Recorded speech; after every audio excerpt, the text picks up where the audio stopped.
A paz do Senhor, meus amados. Sejam bem-vindos à Escola Bíblica Dominical.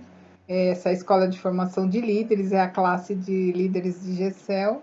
E nós estamos no módulo Liderança. Hoje nós vamos estudar a lição 3, Sacerdócio Universal de Todos os Crentes. Amém? Fica comigo que essa aula está maravilhosa. Vamos orar? Querido Deus eterno Pai, em nome do Senhor Jesus, nós queremos te agradecer a oportunidade de estudarmos mais uma vez a tua palavra. Como é bom estar em tua presença, na presença de irmãos que também estão acompanhando, Senhor, essas lives, e também, Senhor, daqueles que vão acompanhar futuramente, Pai. Que o Senhor abençoe a cada um, que teu Espírito Santo ministre a cada coração, Senhor, aquilo que tu queres que aprendamos hoje. E que principalmente, Senhor, nós possamos colocar em prática tudo aquilo que o Senhor nos ensinar nessa manhã. Que o Senhor abençoe as demais classes, os demais professores, os demais alunos, que tudo seja conforme o teu propósito. Em nome de Jesus nós oramos e te agradecemos. Amém e amém. Amém, queridos? Então vamos lá, vamos dar início à nossa aula e eu vou começar aqui com uma pequena introdução, né?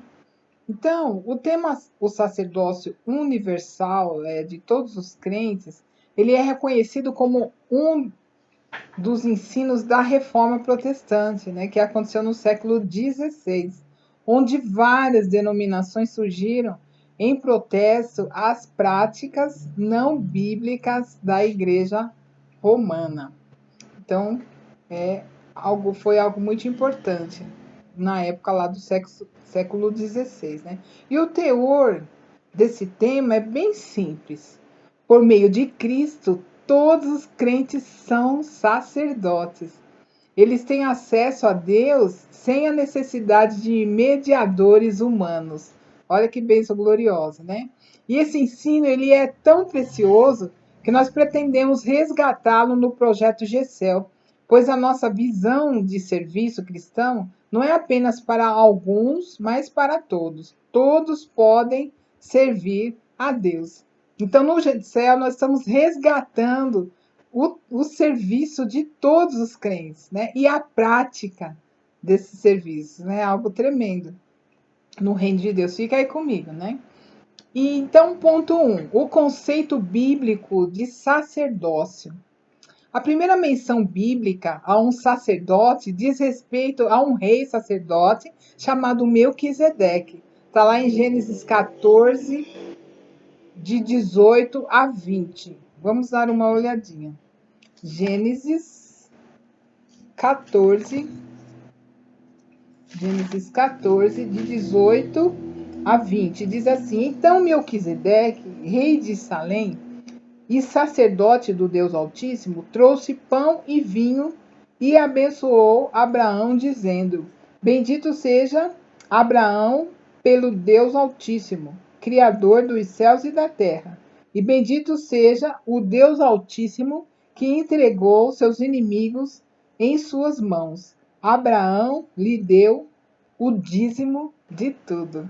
Amém? Glória a Deus. Então, quando estabeleceu a sua aliança com o povo de Israel, Deus disse: Vocês serão para mim um reino de sacerdotes e nação santa. Olha que coisa linda, né? Deus falou para o povo já no Antigo Testamento, Êxodo 19, versículo 6. Vamos conferir também. Êxodo 19, o versículo 6 diz assim: Vocês serão para mim um reino de sacerdotes e uma nação santa. Olha que coisa tremenda. Deus falando para o povo do Antigo Testamento. E ser sacerdote real é um glorioso privilégio que exemplifica a nossa união e semelhança com Cristo, uma vez que ele é o grande rei sacerdote da ordem de Melquisedeque. Olha, está lá no Salmo 110, versículo 2 e o versículo 4. Olha só. Vocês estão seguindo que desde o Antigo para o Novo Testamento, né, o povo de Deus é chamado nação santa, né? E agora nós estamos vendo o sacerdócio no Novo Testamento, Salmo 110, versículo 2 e o versículo 4.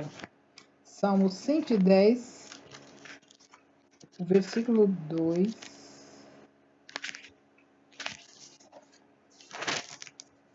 Versículo 2 e o versículo 4. Diz assim, o versículo 2: O Senhor estenderá o cetro de teu poder desde Sião e dominarás sobre os teus inimigos. Isso falando aqui de Jesus, né? E o versículo 4 diz: O Senhor jurou e não se arrependerá. Tu és o sacerdote para sempre, segundo a ordem de Melquisedeque. Então, Jesus é o nosso sacerdote para sempre. Todos os cristãos fazem parte do sacerdócio de Cristo. E isso se expressa principalmente nas áreas da adoração, do serviço e do testemunho. Vamos conferir? 1 Pedro 2, versículos 5 e 9.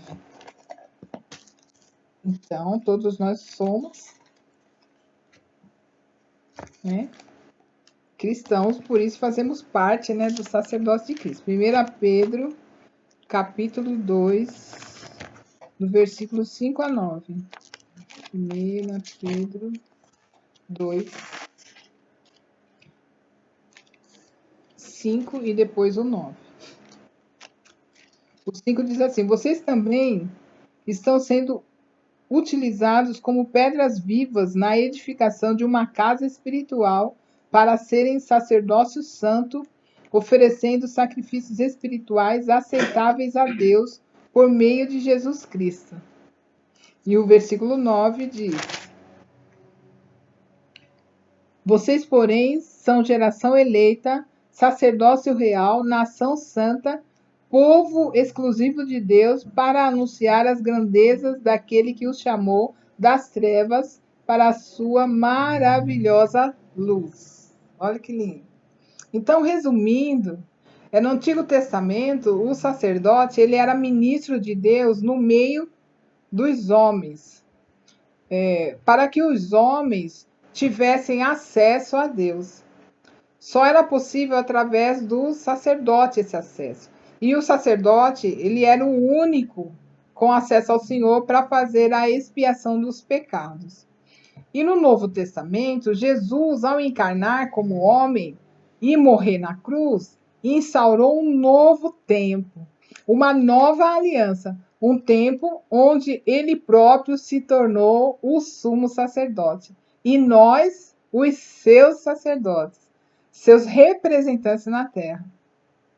Então, se antes era necessário um homem como mediador a Deus, agora Jesus se tornou esse mediador.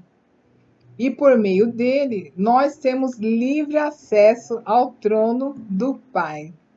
Se antes os sacrifícios de animais eram feitos para sermos aceitos por Deus, hoje nós oferecemos sacrifícios espirituais de todo o coração. E isso é extraordinário, pois Deus habita dentro de nós. Nós somos a sua casa, a sua morada, que ele edificou através de seu Filho Jesus Cristo. Hoje nós temos que manter o fogo aceso continuamente no altar, mas não como antigamente. É porque antigamente, né, os sacerdotes mantinham o fogo aceso no altar. Vamos ver, conferir lá em Levítico 6:12.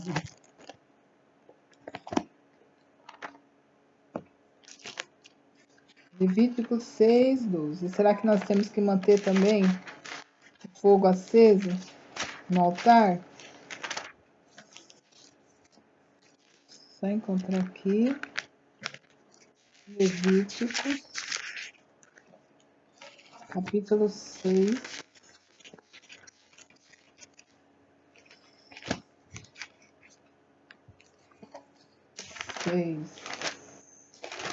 No 11, eu sei. Levíticos, capítulo 6, o versículo 12. Ele diz assim: Mantenha-se o fogo no altar aceso, não deve ser apagado. Toda manhã o sacerdote acrescentará lenha, arrumará o holocausto sobre o fogo e queimará sobre ele a gordura das ofertas de comunhão. Então, antigamente era feito assim. Hoje, isso é feito através dos seguintes atos. Primeiro, confissão de pecados. Né? Todos temos acesso a perdão de Deus. Não por nossas obras, mas pela obra de Cristo por nós na cruz do Calvário. O segundo ato é o de adoração. Todos temos acesso a Deus para o adorarmos. Nós, quando adoramos a Deus, nós também estamos mantendo aceso o fogo do altar. O terceiro ponto é o serviço. Todos servimos, não apenas alguns servem, como acontecia no Antigo Testamento, né? E a quarta maneira, né, de manter aceso o fogo no altar é o testemunho. Todos refletimos a imagem do Criador. Amém? Vamos então para o ponto 2, né? O sacerdócio universal no contexto da Reforma Protestante. Por volta do ano de 1500, o monge alemão Martinho Lutero, ele desafiou alguns príncipes a convocar um concílio para tratar dos problemas da Igreja Romana, pois ele entendia que ela estava praticando coisas contrárias às Sagradas Escrituras. E uma das questões centrais da Igreja Romana que Lutero combateu era que os seus clérigos formavam uma classe especial de pessoas, o sacerdócio, formado por clérigos. Essa visão promovia a ideia de que esses sacerdotes estariam acima de todos os demais membros da igreja, os leigos. Desse modo, somente os bispos poderiam tratar das questões espirituais e referentes à igreja. Para contestar esse conceito do sacerdócio como uma classe especial, foi que Lutero formulou a doutrina do sacerdócio universal de todos os crentes. Sobre ela, ele escreveu o seguinte: não somente somos os mais livres entre os reis, como também somos eternamente sacerdotes, que é muito melhor do que sermos reis, pois, como sacerdotes, somos também dignos de aparecer perante Deus a fim de orarmos pelo próximo e ensinarmos as questões divinas uns aos outros. Cristo tornou possível, sobre a condição de crermos nele, que se fôssemos não somente seus irmãos, co-herdeiros de reis, mas também sacerdotes como ele é. Podemos, portanto, aparecer confiantemente na presença de Deus com o espírito de fé e clamar Abba, Pai. Olha que privilégio! E orar uns pelos outros e fazer todas as coisas que sabemos que são feitas e pronunciadas nos serviços exteriores e visíveis dos sacerdotes. Assim, Lutero defendeu que todos os crentes são feitos sacerdotes a partir do batismo, fazendo parte de um sacerdócio espiritual de Cristo. Para Lutero, todos na igreja têm os mesmos direitos e deveres espirituais. Ao expor essa doutrina, Lutero não quis dizer que a igreja não deveria ter pastores, nem que o ministério pastoral deveria ser abolido. Pelo contrário, ele entendia que era necessário que os vocacionados fossem ordenados para que se dedicassem ao ministério da proclamação da palavra e da administração dos sacramentos. Lutero ensinou que todos os cristãos eram sacerdotes, mas nem todos são pastores, ministros. Ele queria que, a despeito da sua relevância, o ministério pastoral não fosse considerado isolado dos demais ministérios da igreja. Todos têm participação no ministério da palavra e cada crente possui um ministério, um dom. Esse princípio eclesiástico de Lutero foi assimilado unanimemente por todos os movimentos da Reforma Protestante. Foi esse ensino que Lutero que fez com que os protestantes adotassem os termos ministro e presbítero para indicar os seus oficiais e reservassem a palavra sacerdote ao ensino do ofício espiritual do cristão em Cristo. Olha que lindo, né? E o ponto 3, o sacerdócio universal e o metodismo. Lutero pode ter sido aquele que trouxe à luz a importância do sacerdócio universal de todos os crentes. Mas foi John Wesley que de fato exerceu, juntamente com seus pregadores leigos, como está registrado no relatório abaixo. No princípio, só os pastores ordenados que participavam das atividades da pregação. O problema é que o número de sociedades e de fiéis crescia mais do que o de pastores ordenados pela Igreja da Inglaterra. Como o movimento metodista não era uma igreja legalmente constituída, só eram utilizados os pastores daquela igreja que tivessem aderido a ele. Amém? Uma pausa para uma aguinha.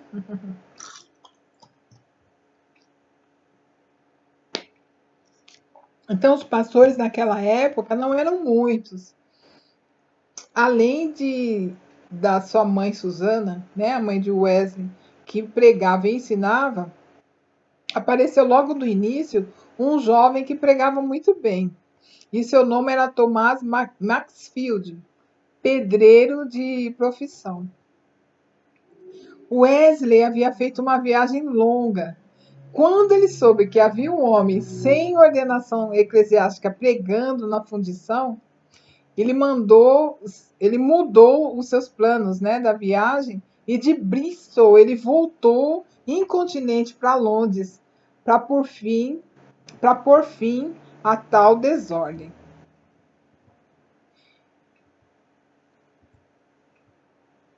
Quem evitou o atrito foi Susana, mãe de Wesley, que lhe deu um sábio conselho.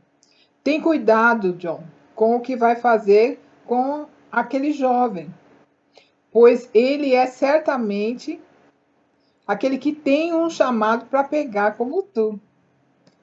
Examina quais os frutos da sua pregação e então ouve-o tu mesmo. Aceitando o conselho, ouviu Maxfield e afirmou: é do Senhor. Faça ele como lhe aprouver. A partir daí, os leigos foram admitidos nas sociedades como pregadores e 5 anos depois, ou seja, em 1744, já eram mais de 40 os pregadores leigos que ajudavam Wesley em seu trabalho. Enquanto ele e Charles viajavam de um lado para outro na Inglaterra, os pregadores leigos cuidavam das sociedades e pregavam a palavra. Olha que lindo esse trabalho dos leigos, né?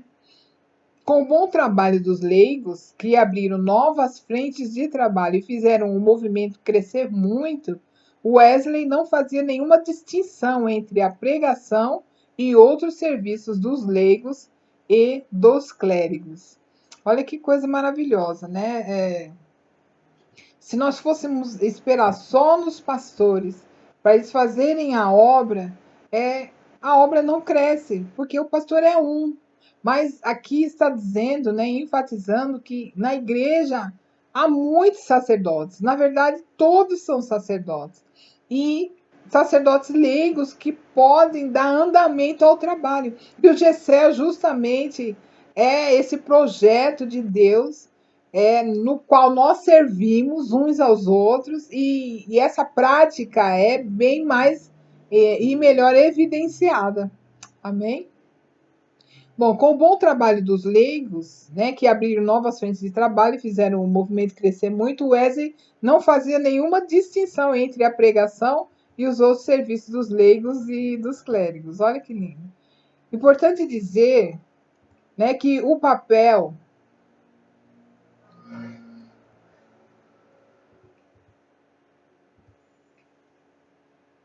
Importante dizer que o papel das mulheres na história do metodismo também tem sido um fator muito importante.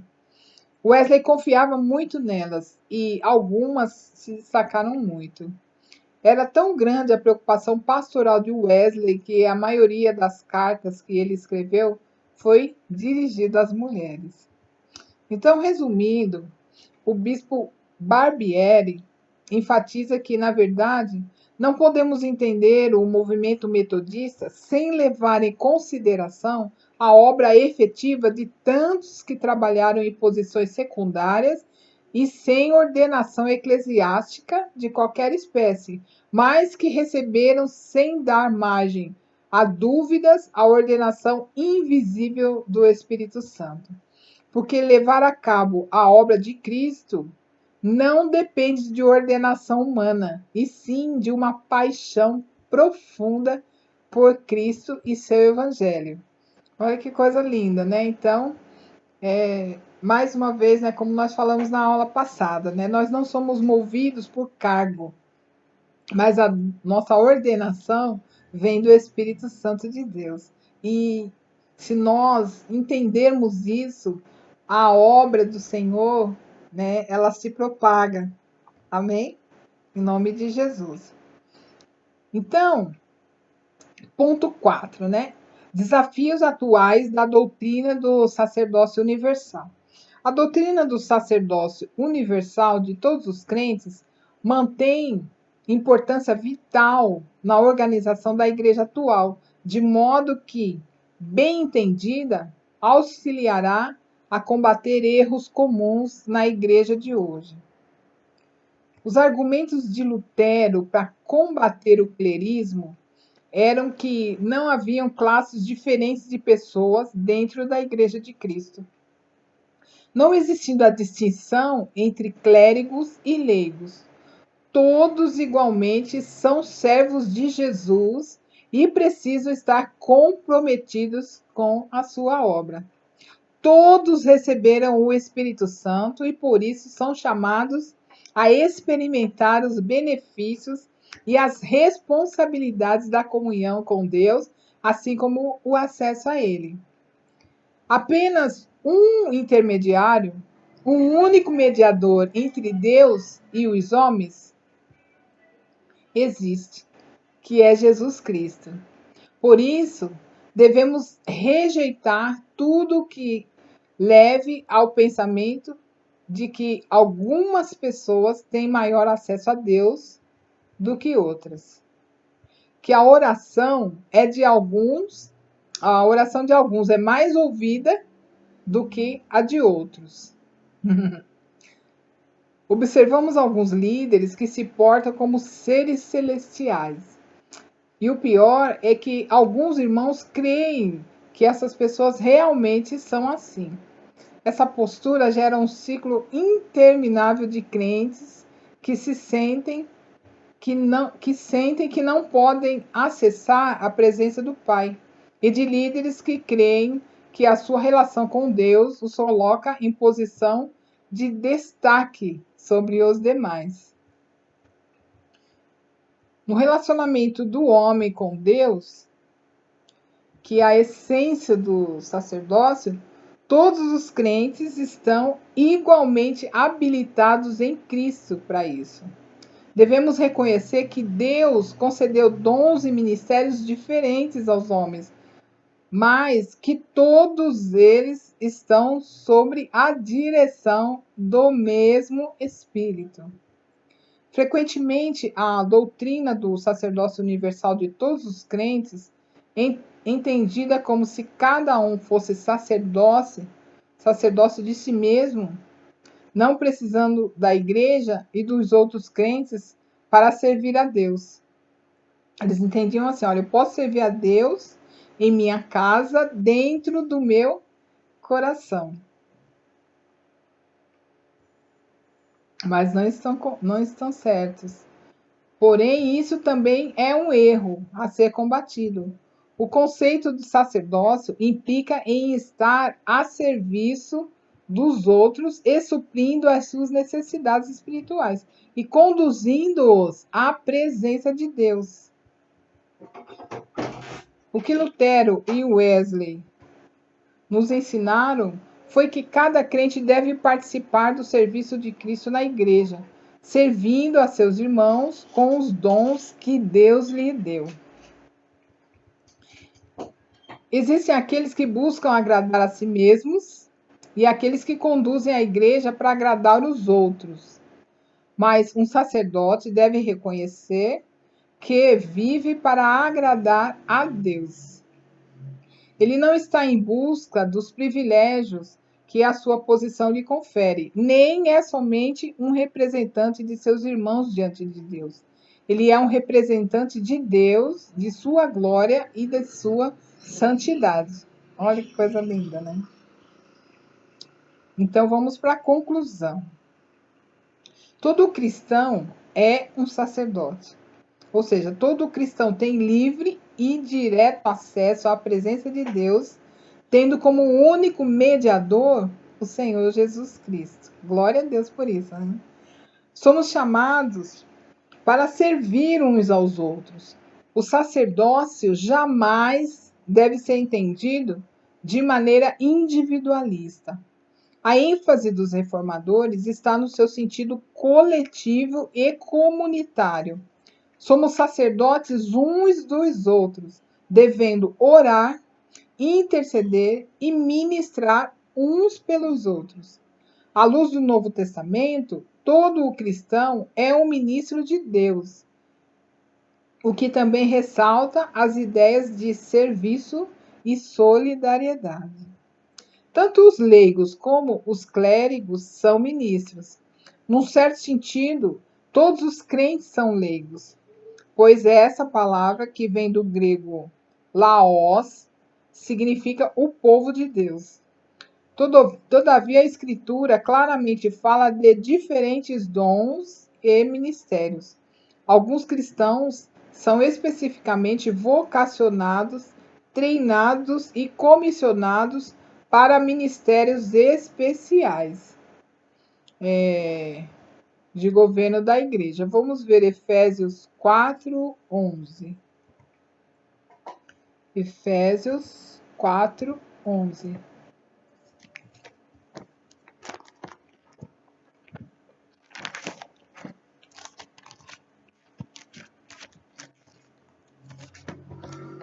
Efésios, capítulo 4, versículo 11, diz assim: E ele designou alguns para apóstolos, outros para profetas, outros para evangelistas e outros para pastores e mestres. Olha que lindo, né?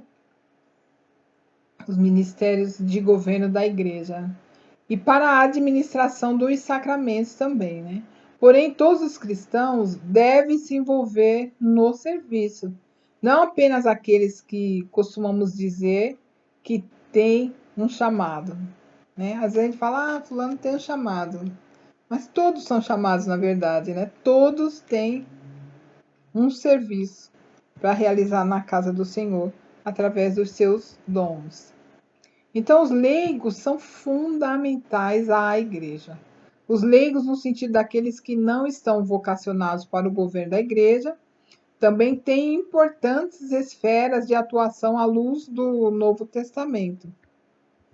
Os líderes da igreja devem falar sobre o serviço do povo de Deus, bem como instruir e incentivar os crentes a desempenharem seus ministérios pessoais e comunitários. A placa de uma igreja nos Estados Unidos, olha, isso aqui é interessante, né? A placa de uma igreja nos Estados Unidos, ela dizia o seguinte: pastor, reverendo fulano de tal, ministros, todos os membros. Lindo, né? E é bem isso mesmo. Sempre que os pastores exercem suas funções com excesso de autoridade, insistindo em manter um certo distanciamento da comunidade e relutam em descer do pedestal em que se encontram, concentrando todas as atividades em si mesmos e não sabendo delegar responsabilidades às suas ovelhas, eles acabarão tornando as igrejas excessivamente dependentes deles, não dando oportunidades para que as pessoas exerçam os dons e aptidões que o Senhor lhes tem concedido. Então, aqui há um conselho para os pastores, né? 1 Pedro 5, de 1 a 3. 1 Pedro. Aqui.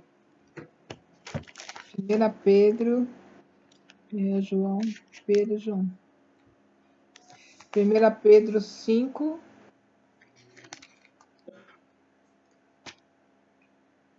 1 Pedro 5,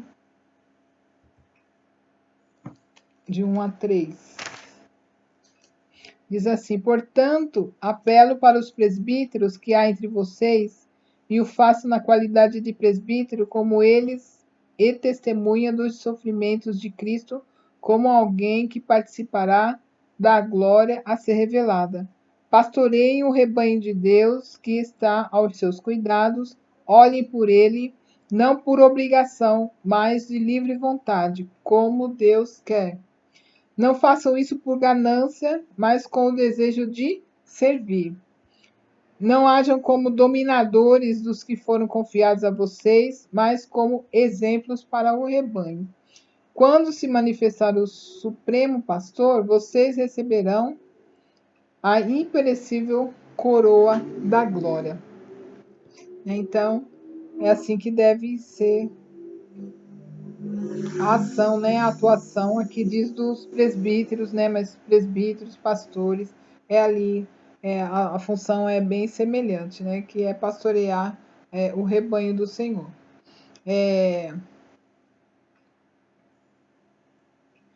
Nesse sentido, há um retorno ao sacerdotalismo medieval contra o qual Lutero e os demais reformadores lutaram. Então, quando o pastor centraliza todas as ações na igreja, né, há um retorno mesmo para esse sacerdotismo medieval, né, contra o qual Lutero e os demais reformadores lutaram. Deus fez a igreja um corpo, e nossa unidade e igualdade em Cristo é demonstrada por nosso amor mútuo e nosso cuidado uns pelos outros. O fato de que somos todos sacerdotes e reis significa que cada um de nós pode ir perante Deus e interceder uns pelos outros. Que o Senhor nos dê graça e de valorizarmos e praticarmos fielmente esse princípio bíblico descoberto pelos reformadores no século XVI, o sacerdócio universal de todos os crentes. Eu gostaria de finalizar com esse versículo de Efésios, capítulo 4, versículo 15 e 16. Efésios, capítulo 4, 15 e 16, diz assim: antes, seguindo a verdade em amor, cresçamos em tudo naquele que é a cabeça, Cristo. Dele todo o corpo, ajustado e unido, pelo auxílio de todas as juntas, cresce e edifica-se a si mesmo em amor, na medida em que cada parte realiza a sua função. Então, no GECEL, essa prática é muito mais fácil, porque nós estamos reunidos em pequenos grupos e nós nos relacionamos em pequenas pessoas e nós estudamos a prática, né, justamente desse sacerdócio universal de todos os crentes. E assim, todos trabalham, todos têm um serviço. Tem um líder, sim, para conduzir a reunião, a conversa ali, mas todos são chamados a participar, a servir. E ali nós praticamos esse serviço de uns para com os outros, né? E o amor de uns aos outros. E nós também praticamos o tema, né, da nossa igreja desse ano, né? Juntos como discípulos, sendo, juntos como família, sendo e fazendo discípulos, né? E nesse pequeno grupo é bem mais fácil, né? A prática é, dessa proposta, né? O sacerdócio universal de todos os crentes.